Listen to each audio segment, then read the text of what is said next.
با عرض سلام خدمت همه دوستان عزیز، فرارسیدن سال 1384 هجری شمسی را به همه دوستان تبریک عرض می‌دارم و یک پارچه شعر در مورد بهار خدمت شما تقدیم می‌کنم.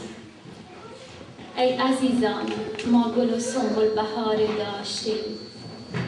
ای عزیزان، ما گل و سنبل بهاری داشتیم.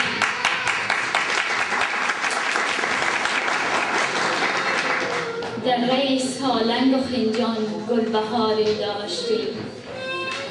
لاله چون الوان بودی فرش اندر کوهسار، در شکر دره صفایی برقراری داشتیم.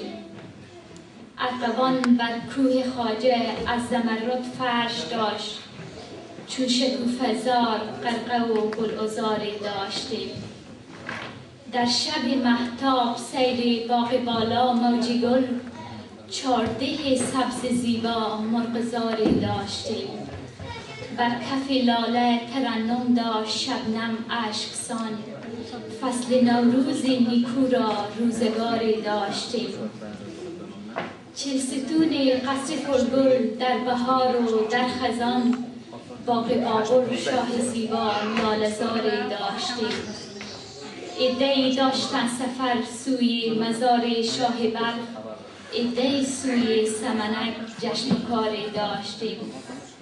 سفره 7 سین منقوش بود زیر هر سرا، جشن دیقان و نهالشانی شعاری داشتیم.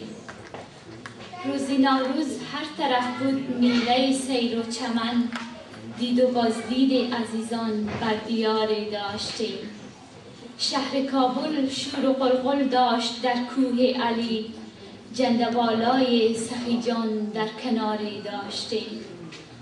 لیک این روز گشت برباد ملک ما از جور و دهر، کی چنین خاک توده و مخروبه زاری داشتیم.